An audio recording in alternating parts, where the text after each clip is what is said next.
What's happening, beautiful people? My name is Dirty Mike and welcome back to The Journey, where I'm focusing on the squad building as we progress through divisions, get involved in some tournaments, and of course I'm dropping feedback on which players and teams really perform well and other ones that kind of drop the ball. And before I begin, if you guys need any Ultimate Team coins, check out the FIFA UT coin store. The links will be in the description. I've built a Serie A / BBVA hybrid squad, and it's going to get relatively expensive. Anytime you've got Messi and a couple informs in the starting 11, things aren't going to be cheap. We're looking at like 1.4, 1.5 million coins. And lately I've been building a lot of expensive teams. Probably get back to putting together some fun squad builders. I wouldn't mind the Afro squad or the shortest team. And it would be great if you guys could drop a comment and let me know who are your favorite strikers from the BBVA or the Serie A. I know Balotelli's still in beast mode this year. Unfortunately, no 4-star skills, but he's still a monster. And I don't say that lightly. It's a strong word, and he can put in some serious work. We've got the Gomez and Messi partnership up front as we get into some division matches. Ooh, my opponent has a great team. Everywhere is looking solid. Jesus Navas, Aguero, Shirla, Ozil, solid front four, good defense. He had Fellaini and Ramirez in the midfield, which is outstanding for CDMs. And Gomez, just puts it wide. Got to score that, buddy. We get a nice little 1-2 here. Drops it in behind. Gomez slots it home in the corner. I really like Messi's ability to provide. I think that he draws a lot of attention and that he is good at passing. So I would prefer him as a center forward and maybe a couple other strikers to rock with Messi. I think he's just a playmaker this year. He's not worth the coins. I have expressed that on multiple occasions, and I don't think he'll ever be worth the coins in any FIFA installment. I just don't think it'll be him. It's not where Messi's going to be doing as we give up the equalizer right before halftime. A little bit frustrating. I hate rebound goals. I don't think anybody's a fan. Then we have Cuadrado at that left mid position, the inform. Sergio Ramos getting up, showing the hops, showcasing his ability to sky over the opponent center back and get a goal. And look at this beautiful turn here by Di Maria, left foot. Keeper never had a chance. 3-1 lead, and I do make a mistake here, or I make multiple mistakes. I should have slowed down the game a little bit, but I was kind of in attack mode, and after scoring a nice goal, I was like, maybe I can get another one. Get some skill runs going, and when you make mistakes and you just don't take your opportunities, you typically are going to give up some goals. And Aguero with a beautiful finish. And I'll tell you what, Aguero is an outstanding striker this year in the BPL. He's been my favorite to use in the Barclays Premier League at this point in time. And at the center mid position, we got Vidal, and he's one of the most versatile center midfielders. Whether you want to play box to box, you want him as a center attacking mid or a CDM, he can do it all. The shooting, the ball control, the pace, the ability to win 1v1 defending situations. He's got everything going on, and I hate that. We give up a goal in the 89th to lose the first match.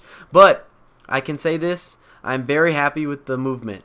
I've expressed it. I've talked about it. I've been struggling lately. I've been struggling in Ultimate Team, but the movement looked good on the squad, and that made me just so happy. I knew I would be able to score goals and able to win matches.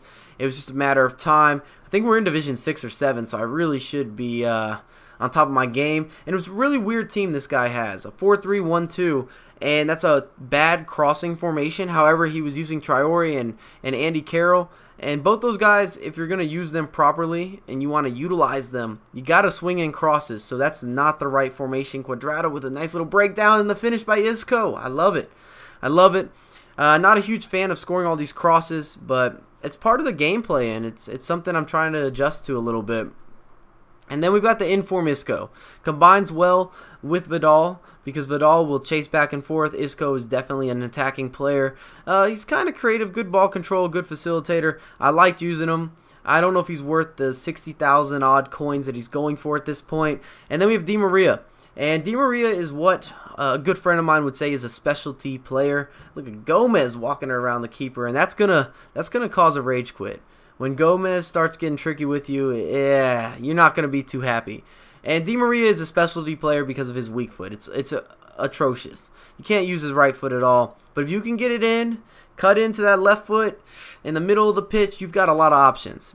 Whether you're passing, whether you're shooting. Reminds me of Hulk a little bit. You get a lot of power on the shot, or even Robin. And I know those are bold comparisons, but check. Look at the power. Perfect example. Di Maria is automatic as long as you can get on that left foot. And in terms of the defense, I thought that they looked okay on paper. I knew there was a couple risky points that I'm going to address. We've got Constant at that left back, solid, non-rare. I liked using him. He's probably the most consistent out of the back four, outside of Chiellini. Chiellini is a great center back. I love using this guy. He was exceptional last year, standout player, and he's still gonna carry that over in this year's installment of FIFA. Trying to get a goal here. We're breaking him down. Nice little chip to the middle. Got a little bit sweaty, and look at that for a class follow-up. I know it's a rebound, but a little chip rebound, you got to have a little more respect for that, right? Maybe not. Maybe not. And then we have Ramos, who has terrible work rates, and it shows. I think he's out of position a lot, and unfortunately the problem with that is that I've teamed him up with Dani Alves. So both these guys as individual defenders and pace and winning matchups, oh, they're great. They're outstanding. No worries. It's not a problem at all. But their positioning is a little bit out of whack. You don't know where they're going to be, and especially with Alves, he's going to be out the pitch somewhere. I can almost guarantee it. It doesn't matter what you're doing with custom tactics or what adjustments you made, even if you're playing on ultra defensive. Alves is going to play like an outside midfielder or a winger, and problems are going to ensue if you're not able to chase back manually with him a little bit. He's going to be in the wrong spots at the wrong times in terms of a sole true defender. And then we have Buffon in net. Love the guy. No complaints. Nice little breakdown here by Di Maria. It deflects in. I don't know why, but my opponent decided that was a rage quit moment. It's a 1-0 game, and he quit out right after that happened. And I thought that was kind of odd, but I will take the W as we progress to the next division. Like I said, I don't know what I'm going into here. I think I'm going into Division 6 maybe. And we are 25-6. Could have a better record. But if you enjoyed the video, make sure to drop a thumbs up, subscribe to my channel, and follow me on Twitter at MikeSon9USA. I have a lot more content come for you ASAP.